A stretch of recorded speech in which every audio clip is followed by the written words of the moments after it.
সাধারণভাবে মানুষ একটা নির্বাচনের স্বচ্ছতা, গ্রহণযোগ্যতা এবং সব দিক থেকে ত্রুটিমুক্ত যেই জায়গাটায় দেখে সেখানে উই ফেল।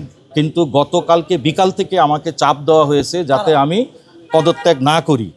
হ্যাঁ, এমনকি বিভিন্নভাবেই আমাকে চাপ দেওয়া হয়েছে যাতে আমি অন্তত মেনে নেই। প্রত্যেকবারই মনে করেছি, কিন্তু এই যে এখন বলছেন যে কেন এই মুহূর্তে বললেন, তাহলে আমাকে হয়তো আগামীকালকে বা পরশু বা যখন ফল প্রকাশ করা হবে তখন আপনারা বলতেন যে কেন ফল প্রকাশের আগে আপনি এটা বললেন না।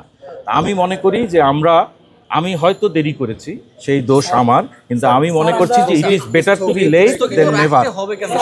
আমরা স্পষ্ট জানতে চাচ্ছি যে অভিযোগগুলো কি, ত্রুটিগুলো কি, এবং আপনি কেন বলছেন যে বোর্ড স্থগিত রাখার জন্য?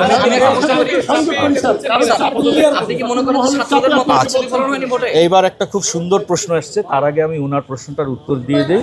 সেটা হচ্ছে যে আমি যেটা বলেছি স্পষ্ট, একটা একটা করে আমি বলবো না।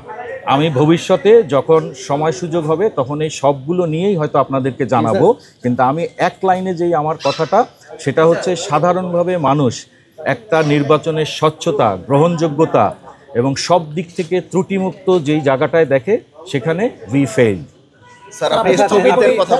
আচ্ছা, উনি একটা কথা উনি প্রশ্ন করেছেন, সেটার উত্তর দিয়ে নেই। উনি বলছেন যে আমি কি কোনো চাপের মুখে পদত্যাগ করেছি কিনা। আমি এবার উল্টাটা বলি, আমি চাপের মুখে পদত্যাগ করি নাই, কিন্তু গতকালকে বিকাল থেকে আমাকে চাপ দেওয়া হয়েছে যাতে আমি পদত্যাগ না করি। হ্যাঁ, এমনকি বিভিন্নভাবেই আমাকে চাপ দেওয়া হয়েছে যাতে আমি অন্তত মেনে নেই। কিন্তু আমি প্রথমেই বলেছি যে আমি কখনো কাউকে ভয় করি নাই, এখনো ভয় করব না। ঠিক আছে, আমার কাছে যেটা সঠিক মনে হয়েছে আমি সেই সিদ্ধান্ত ভোট এটা অনেক সময় হয়ে থাকে। সরি, উনি প্রশ্ন করেছেন যে বিভিন্ন সময় যদি বিভিন্ন অভিযোগ আসে, নিয়মই আছে খুব দ্রুত সেই সমস্ত অভিযোগ আমলে নিয়ে ভোট গণনাটা আপাতত স্থগিত রেখে সিদ্ধান্ত গ্রহণ করা হয়। এটা হয়তো বা খুব কম সময়ের জন্য, কিন্তু কথা হচ্ছে এটা কখনোই করা হয়। বিকল্প কোনো সিদ্ধান্ত ছিল?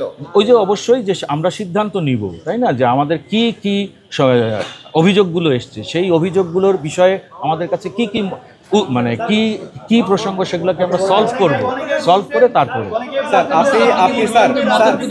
হয়নি এখানে, মানে ভোটে যেটা করেছে সেখানে কি ছাত্রদের মোটের সঠিক প্রতিফলন হচ্ছিল না? ভোটের ফলাফল যেহেতু ঘোষণা হয়নি, অতএব আমি মনে করি প্রশ্নটা প্রিম্যাচিউর। হ্যাঁ, আপনি বিএনপি রাজনীতি করেন, বিএনপির দল যেহেতু বর্জন করছে সেসব আপনাদের রাজনীতি চাপ আসতেছে এবং কোন বিষয় করা হচ্ছে পলিটিক্যালি, এই জন্য আপনি এখন আচ্ছা, প্রথম কথা হচ্ছে যে আমি বিএনপি করি না।